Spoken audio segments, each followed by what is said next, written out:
So developers just released a guide on how to use radios in a game. It's a really detailed guide, how to use radios, how to talk on the radio.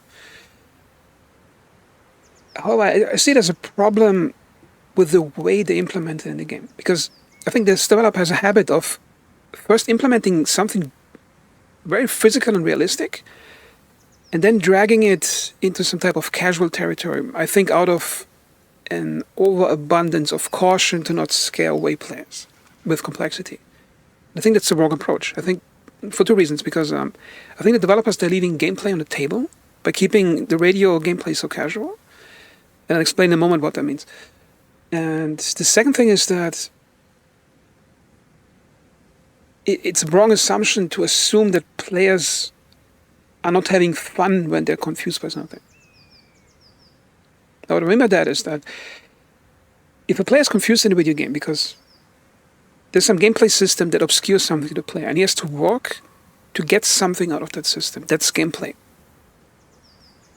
Now, what I mean by that and how it relates to the radio is that in the game currently, the small portable radios for both sides, they have the same range of 1.3 kilometers. And somebody said on the Discord that I think in real life the range is much shorter.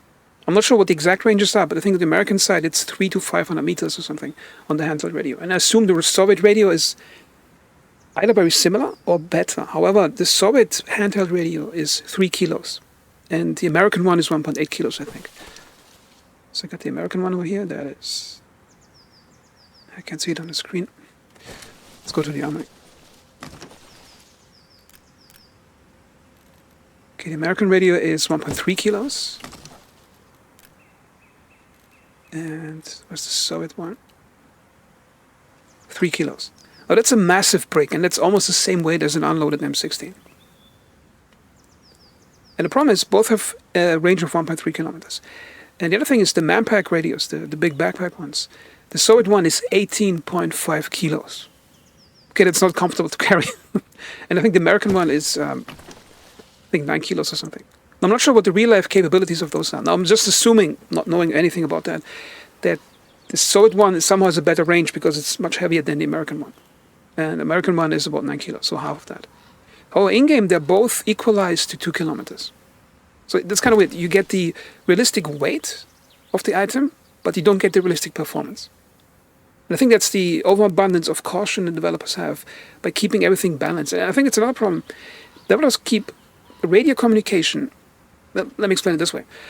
At first, they made it super realistic and physical because you can take a radio like that in your hand, examine it, and tune the frequencies by interacting with the radio. And I think it's a beautiful system. It's like in DCS, like fumbling with switches in a cockpit.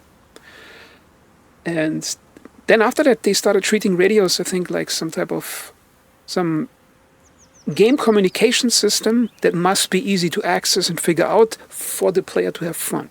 And I think that's, again, a wrong assumption, assuming that the player can only have fun if the system is easy to use. I think it's the opposite. I think having to figure out how the system works and then getting something out of it because you worked hard to figure it out, that's the fun of simulation games like DCS. And in some way, I think Arma Reforger is sort of the DCS of FPS games right now. And I think there's another problem here. I think the developers or parts of the development team, they treat radio communications as part of the user interface.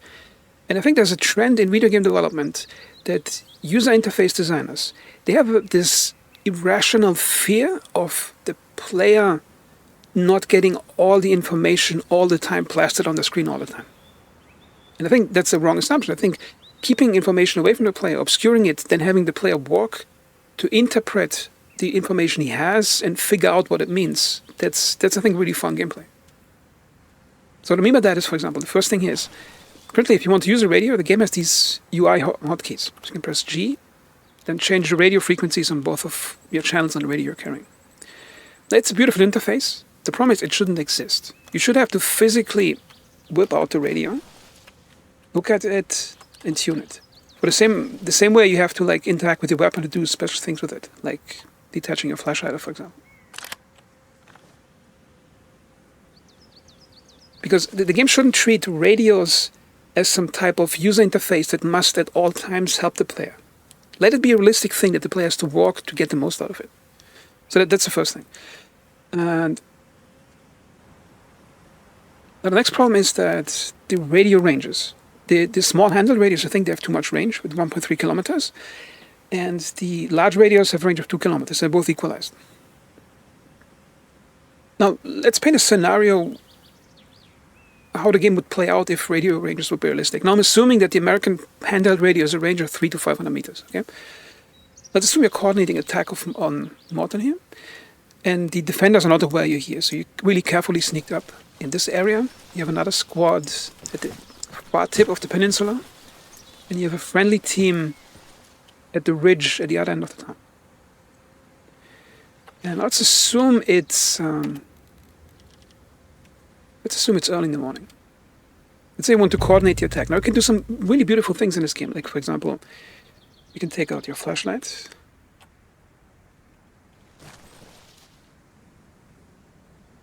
What's the button?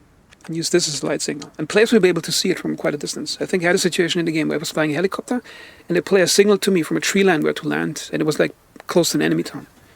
So you could use light signals, and look how beautiful the nighttime rendering it is in this game. So you could use light signals to coordinate for other players to come in. And then the thing is with the radius, if your radar range is short, let's assume, okay, for this scenario, my character is approximately here somewhere. And the other team is up here. That means the radio range, if it is 500 meters, they're slightly out of range. So you would have to have one guy from your squad run over in closer range, or perhaps they run even close to proximity chat, tell the other guys what the plan is. Then you make a plan like, okay, if I give the light signal from here, we all start moving in.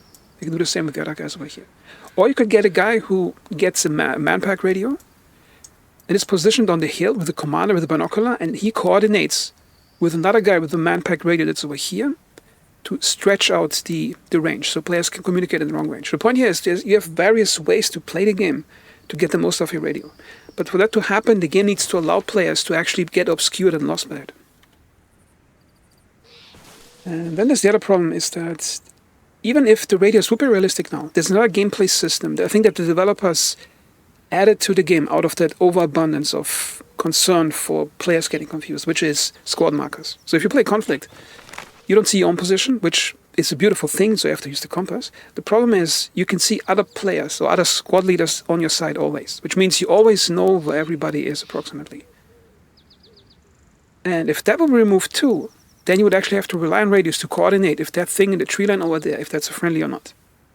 Then you would have a lot of gameplay of players using radios to communicate, getting out of range, and the game would be much more fun with it.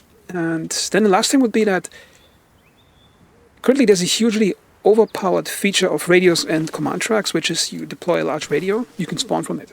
That is so powerful in the game that you can just spawn 300 meters from an enemy base that you never have to engage in complex radio gameplay, and you never experience the fun of it because how overpowered the radio spawns are.